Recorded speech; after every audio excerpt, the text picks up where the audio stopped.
Mango ice cream ছোট থেকে বড় সকলের খুবই পছন্দের, তবে অনেকে ঝামেলা মনে করে এই ম্যাঙ্গো আইসক্রিমটা বাড়িতে তৈরি করতে চান না। শুধুমাত্র 3টি উপকরণ দিয়ে ম্যাঙ্গো আইসক্রিমটি আপনি নিজে হাতে বাড়িতে বানিয়ে নিতে পারবেন। এই আইসক্রিমের স্বাদ নামি দামি ব্র্যান্ডের আইসক্রিমের তুলনায় কোনো অংশে কম নয়।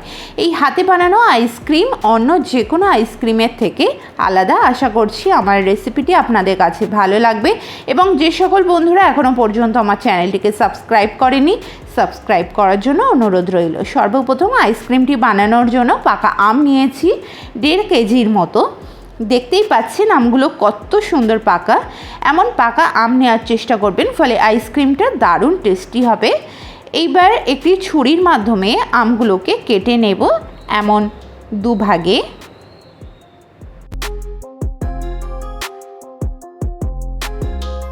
দেন ছুরির মাধ্যমে এমন করে কাটিং করে নেব, ফলে আমটার পাল্প খুবই ইজিলি বার করা যাবে। তবে আপনারা চাইলেও অন্য পদ্ধতিতেও কেটে নিতে পারেন। এইবার সব আমগুলোকে এইভাবে কেটে টুকরো করে নেব।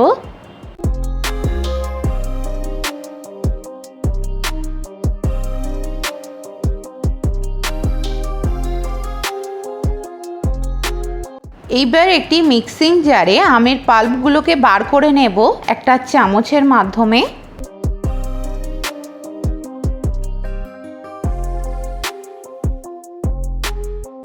সব আমের পাল্পগুলোকে এখানে বার করা হয়ে গেছে। দেন 1/2 কাপ পরিমাণ দিয়ে দেব কনডেন্স মিল্ক। তবে আপনাদের কাছে কনডেন্স মিল্ক না থাকলে আপনারা এখানে চিনিটাকেও ব্যবহার করতে পারবেন।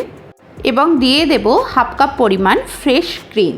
আমি এখানে বাজারের ফ্রেশ ক্রিম ব্যবহার করছি, তবে আপনাদের কাছে না থাকলে আপনারা বাড়িতে বানানো মালাইও ব্যবহার করতে পারেন।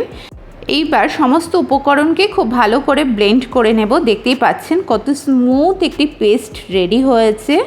বাড়িতে থাকা যে কোনো একটি কন্টেনারে এইবার আমের পেস্টটিকে ঢেলে দেব। আপনাদের কাছে এমন যে কোনো কন্টেনার অ্যাভেলেবেল থাকলে তার মধ্যে দিতে পারেন। এবার আমের পেস্টটিকে দিয়ে 7 থেকে 8 ঘন্টা ফ্রিজ করব।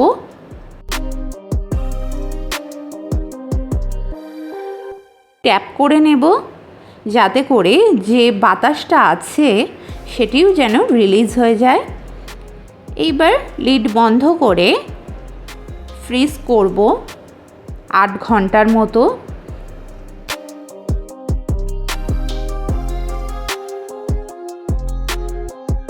8 ঘন্টা পর দেখাচ্ছি আইসক্রিমটা কত সুন্দর জমেছে, বাট খাওয়ার জন্য এখনও রেডি হয়নি। বাড়িতে আইসক্রিম বানালে একটু ক্রিস্টাল টাইপের হয়, তাই আইসক্রিমটাকে আবার মিক্সিতে দিয়ে ব্লেন্ড করব, ফলে আইসক্রিমটার টেক্সচারটা একদম স্মুথ অ্যান্ড ক্রিমি হবে, একদম দোকানের মতো। তবে আপনারা চাইলে বিটার দিয়ে বিট করতে পারেন, বাট আমার কাছে অ্যাভেলেবেল না থাকায় আমি এখানে মিক্সিতে ব্লেন্ড করেছি। 1 মিনিটের মতোই ব্লেন্ড করব, বেশি ব্লেন্ড করলে লিকুইড হয়ে যাবে।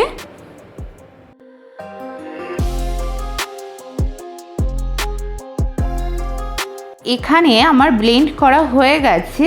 এবার দেখতেই পাচ্ছেন কতটা ফ্লাপি অ্যান্ড ক্রিমি হয়েছে। আগের তুলনায় পেস্টটি কিন্তু আরও গাঢ় হয়ে উঠেছে। এবার যে পাত্রেই আমি ফ্রিজ করেছিলাম সেই পাত্রের মধ্যে এইবার পেস্টটিকে দিয়ে দেব। কিন্তু ব্লেন্ড করার পর আপনারা একটা জিনিস খেয়াল করেছেন যে আমের ভলিউমটা ছিল আগে তার থেকে একটু হলেও আমের ভলিউম কিন্তু বেড়েছে।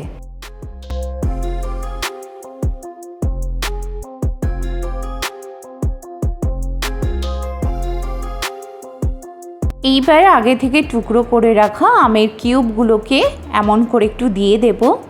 এতে করে আমের আইসক্রিমটা খাওয়ার সময় মুখের মধ্যে যখন পড়বে তখন খুবই সুন্দর লাগবে খেতে। তবে আপনারা চাইলে এটিকে স্কিপ করতে পারেন।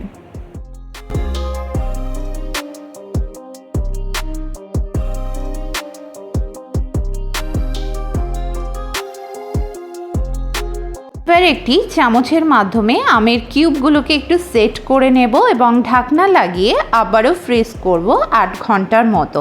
আইসক্রিমটা ফ্রিজ করার পর কেটে দেখাচ্ছি, একদম দোকানের মতো পারফেক্ট ম্যাঙ্গো আইসক্রিম তৈরি হয়েছে।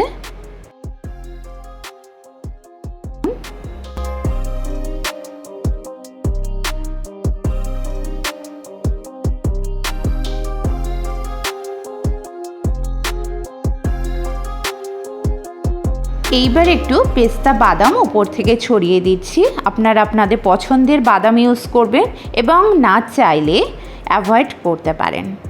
দেখুন কত সুন্দর লাগছে। তো বন্ধুরা, প্রথমেই বলেছিলাম এই আইসক্রিমটি বানাতে খুব বেশি উপকরণের প্রয়োজন নেই। মাত্র 3টি উপকরণ দিয়ে যে এত সুন্দর ম্যাঙ্গো আইসক্রিম বাড়িতেই বানানো যায় আপনারা দেখে হয়তো বুঝতে পেরেছেন। এইবার একটি বাউলে সার্ভ করে দেখাচ্ছি কত সুন্দর হয়েছে। বাড়িতেই কত সুন্দরভাবে রেডি হয়ে গেছে খুবই অল্প উপকরণে দোকানের মতো ম্যাঙ্গো আইসক্রিম।